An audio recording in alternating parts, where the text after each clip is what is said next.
सासू माँ बदल गई।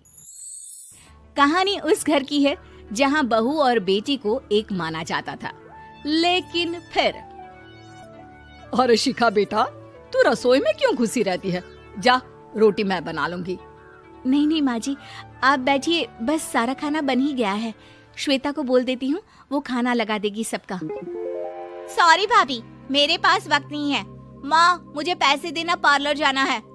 हाँ हाँ चली जाना, भाभी को भी ले जाना। वो भी जाने को बोल रही थी पार्लर, पर पहले ना मदद कर दे उसके खाना लगाने में। देख माँ, वो बहू है, उसे बहू रहने देना, इतना सर पर मत चढ़ा भाभी को। श्वेता, ज्यादा मत बोला कर। बहू और बेटी में कोई फर्क नहीं होता है। जा जाकर काम कर। ननद को माँ का भाभी से इस तरह प्यार करना बिल्कुल अच्छा नहीं लगता। वो बार बार किसी न किसी तरह माँ को भाभी के खिलाफ भड़काती रहती, लेकिन कोई फायदा ना होता। एक रोज, अरे बेटे किशन, जा बहू को कहीं घुमा कर ला, सारा दिन घर में काम करती रहती है। हाँ हाँ माँ, हम लोग जा रहे हैं ना गोवा। अच्छा जी, भाभी ने तो हमें बताया भी नहीं। वैसे तो सारी पंचायत करती है, ये गोवा वाली बात क्यों छुपा गई हमसे? अरे क्योंकि उसे खुद नहीं पता था बहन। मुझे टिकट सस्ती मिल रही थी तो मैंने बुक कर दिया। हाँ शिखा, पैकिंग कर ले, संडे हम जा रहे हैं गोवा। दोपहर में शिखा पैकिंग कर रही थी कि सास आ जाती है। ये क्या बहू, साड़ियाँ? अरे गोवा जा रही है घूमने या फिर शादी में मायके हैं? माँ जी, ऐसा कुछ है ही नहीं, समझ में नहीं आ रहा क्या रखूं कपड़े में। अरे तेरी और श्वेता की साइज तो एक ही है, उसके कुछ मॉडर्न कपड़े ले ले, आकर लौटा देना। हाँ माँ जी, ये ठीक रहेगा। शिखा श्वेता के पास जाती है और उससे कपड़े मांगती है। ना जी ना, मैं अपने कपड़े ना दूं, वैसे भी फैल जाएंगे मेरे कपड़े, बहुत महंगे वाले हैं। शिखा मुंह लटकाकर कमरे में आ जाती है तो सास कहती है, चल तैयार हो जा, तुझे मैं शॉपिंग करा कर लाती हूँ गोवा की। बस फिर क्या था, सास बहू निकल जाते हैं मार्केट और एक से बढ़कर एक ड्रेस खरीद कर घर आते हैं। पहले बता देती कि नए कपड़े दिलाने वाली है भाभी को, तो मैं अपने ही दे देती ना भाभी को, मुझे दिला देती नए कपड़े। देख श्वेता, परिवार का मतलब सबके साथ रहना होता है, ना कि सिर्फ अपना सोचना। वैसे भी तुझे अच्छे संस्कार सीखने चाहिए।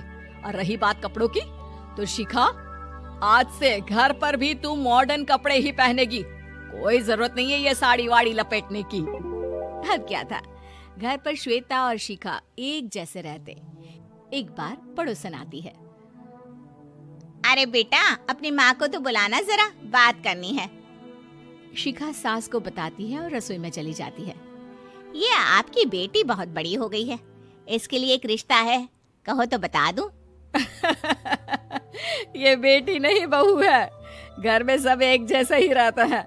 वैसे मेरी बेटी भी बड़ी हो गई है, कोई रिश्ता हो तो जरूर बताना।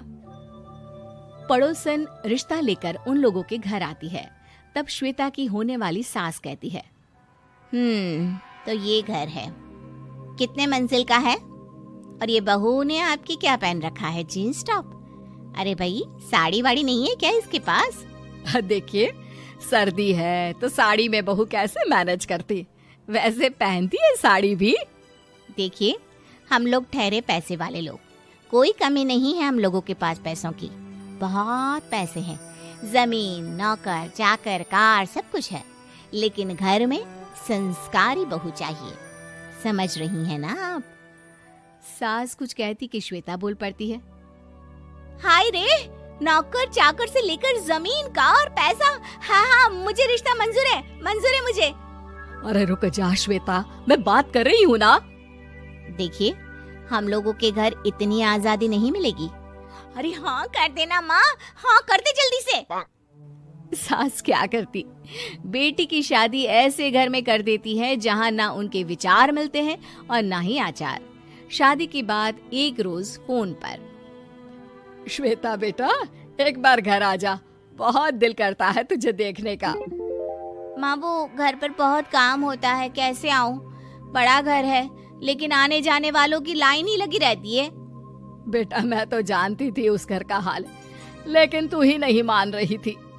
माँ देख, हर घर का यही हाल है। तेरी बेटी को यहाँ घूंघट हटाने की परमिशन नहीं है और एक तरफ भाभी स्कर्ट पहनकर घूम रही है। बेटा मुझे क्या पता था कि मेरी बेटी को ससुराल के नाम पर पिंजरा मिल जाएगा। अच्छा माँ, फोन रखती हूँ, सास को गर्मा गर्म रोटी खिलानी है। तुम लोगों की तरह नहीं कि एक रोटी बनाओ, एक सब्जी बनाओ, फिर सारा दिन फ्री होकर घूमो। सास फोन तो रख देती है, लेकिन सोच में पड़ जाती है कि एक तरफ बेटी जिसे कोई आजादी नहीं, वहीं दूसरी तरफ बहू जिसे देखकर लगता ही नहीं कि उसकी शादी भी हुई है। अगले रोज। शिखा, अरे ओ शिखा। हाँ माँ, क्या हुआ? कुछ चाहिए आपको? मैं जिम जा रही थी। जिम के कपड़ों में बहू को देखकर सास को घूंघट में अपनी बेटी का ख्याल आता है। देख बहू, घर में बहू की तरह रहा कर। इतने टाइट कपड़े पहनकर जिम जाना पसंद नहीं मुझे। जा जाकर रोटी बना। रोटी? माँ अभी तो शाम के 6 बजे हैं, इस वक्त रोटी? अब क्या मेरे खाने पीने पर भी पहरा है? अरे जब मर्जी तब मैं अपने घर में खा भी नहीं सकती क्या? बहू को अजीब लगता है। वो समझ नहीं पाती कि जो सास कल तक इतनी सपोर्टिव थी, उन्हें अचानक से क्या हो गया। वो किचन में जाती है, गरम रोटी के साथ 2 तरह की सब्जी, रायता, सलाद सब लेकर सास के पास आती है। माँ जी, खाना। इतना सारा खाना? राक्षस समझा है क्या मुझे? रोटी मांगी थी मैंने गर्मा गर्म बस। पर माँ जी, रोटी खाती किससे आप? सब्जी तो बनानी थी ना। अरे भूख मर गई मेरी तेरी बहस से। जा जाकर काम कर, अंदर पूरी रसोई साफ कर। बहू अंदर चली जाती है। थोड़ी देर में श्वेता घर आती है। अरे शिखा जल्दी से चाय ला, पकवान बना, मेरी बेटी आई है। अरे नहीं नहीं माँ, ड्राइवर बाहर खड़ा है। मैं तो घर का कोई सामान खरीदने के बहाने यहाँ आ गई हूँ, मुझे जाना होगा। अरे बेटा, पर कितने दिनों बाद देख रही हूँ तुझे, रहने आ जाना 2-4 दिन के लिए। आ जाऊंगी माँ, जब मेरी सास मरेगी तब।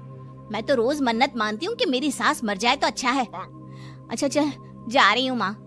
हे भगवान, कैसे कैसे दिन देखने पड़ रहे हैं मेरी बेटी को। सास अंदर जाती है, जहाँ श्वेता की जिम वाली सहेली का फोन आया होता है। क्या बात है, आज जिम नहीं आई? अरे पता नहीं यार, आज माँ को क्या हो गया अचानक। पर खैर कोई नहीं, लगता नहीं कि मैं अब जिम आ पाऊंगी। शिखा स्पीकर पर बात कर रही थी, जिसे सास सुन रही थी। यार ये सास ना होती ही ऐसी है। मैं तो कहती हूँ बुढ़िया जल्दी मरे और तू आराम से जिए। शिखा को सहेली की बात पर गुस्सा आ जाता है। माँ के मरने की कौन सा बच्चा दुआ मांगता है मोहिनी? आगे से ऐसी बात मेरे सामने मत करना। हमारे घर की शोभा ही माँ है। क्या हुआ जो थोड़ी सख्ती दिखा रही है? उसमें भी कोई ना कोई उनकी भलाई ही होगी। मैं तो कहती हूँ भगवान मेरे जैसी सास सबको दे, जो सिर्फ माँ की तरह है। सास वाली तो कोई बात ही नहीं है उनमें। सास ये बात सुन रही थी। उनकी आंख में आंसू आ जाते हैं कि क्यों वो बेटी की किस्मत में बहू को भी भागीदार बना रही थी। शिखा, अरे ओ शिखा, क्या हो गया? जिम नहीं जाना क्या?